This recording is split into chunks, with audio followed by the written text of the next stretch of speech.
You're watching Real Health, and thank you so much for tuning in. Now, there's been a lot of excitement about platelet-rich plasma therapy, using the body's ability to regenerate in order to heal itself and promote good health. We've invited into studio Dr. Nicole Kanaris and Dr. Mark Opperman to find out more about how this PRP therapy can be used. Welcome to the studio, both of you. Thank you for joining us. Hi, Michael. It's good to be back. It's always good to have you. It's wonderful to chat about some very interesting things, and I think this particular one is one that I find quite fascinating. So what exactly is platelet-rich plasma? Where does it come from and how is it processed? So it's really simple. It's like taking a blood test when you go to Lancet or Ampath and they stick a little needle here. Right. 1 tube of blood, we put it in a centrifuge, spin it down. Depending on which kit you're using, it can take 5 to 20 minutes, and then it separates the blood components. Okay. So the heavier red blood cells will spin down to the bottom, Right. and your platelet-rich plasma, which is your platelets suspended in a higher concentration than what they found in your normal blood, Okay. are suspended in the plasma. Right. And that's what we extract and re-inject into the body. Okay. So the science behind it is that if we look at the constituents of blood, the red blood cells carry oxygen. Yes. Your white blood cells is there for the immune system, and platelets is responsible for clotting. Okay. So if you think about creating an injury where there's blood coming out, something needs to clot Yes. there and then create the healing process. Okay. And that's where the growth factors that are in platelets okay. come into its own. Okay. And that is what we harvest in platelet-rich plasma. Could this be used in any sort of injury in the body?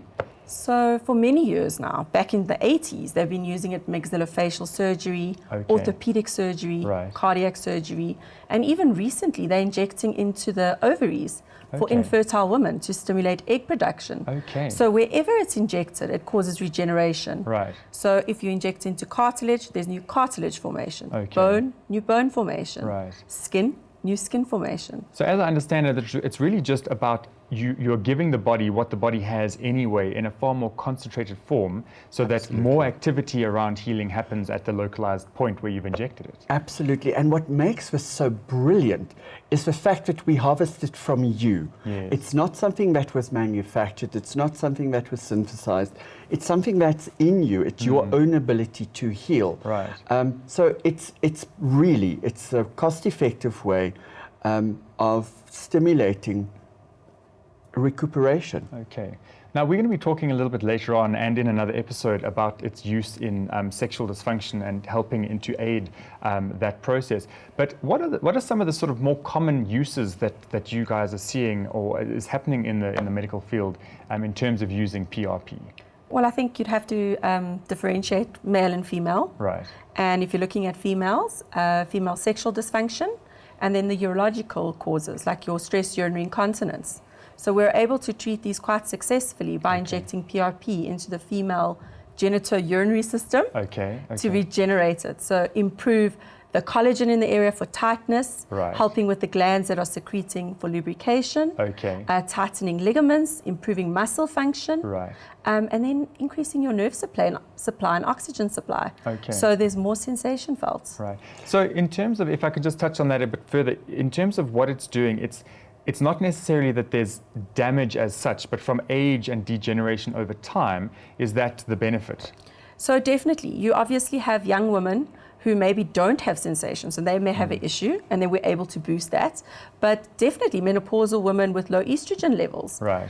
It becomes dry, it's atrophic, so you're basically just helping them boost the natural environment. Right, right. And in terms of men, Mark, what is the result of the use of PRP? So platelet-rich plasma in men we're using for a variety of sexual disorders, from erectile dysfunction to Peyronie's disease. And for those who don't know what Peyronie's disease is, it's a curvature in the penis that forms due to plaques of connective tissue that forms. So we use it for that. But you know, Michael, to go back to what you've said, what do we use it for? PRP is incredibly widely used in orthopedics. That's probably one of the most common places we use it in. In aesthetic medicine, now both Nicole and myself are aesthetic specialists, and we use it a lot in rejuvenation of skin, Okay. pigmentation, pore size, Right. all of those things. So Okay. neurology is also a very big field Right. for platelet-rich plasma. Okay. Now, Mark, just going back to the cosmetic side of things, in terms of like muscle relaxing injections and things, which are becoming more prevalent, is this basically a more natural solution to that, or would it be a different result, more a repair to damage than? It's more a repair to damage than Okay. it is a neuromodulator in a sense. Okay. With our toxins, what we're aiming for is a decrease in muscle movement. Yes. So platelet-rich plasma is actually going to have an opposite effect. Okay. So, but you know, it is there for repairing damaged tissue, anything from scarring Right. to pigmentation, which is a form of skin damage. Okay. And would that be something in terms of the cosmetic side, if I've got a scar that I've had for many, many years, is it ever too late to start doing some kind of therapy to rejuvenate that scarring? So never. There's different types of scars. So it would all be dependent on how you got your scar, what level Okay. it's at, if it needs a subcision.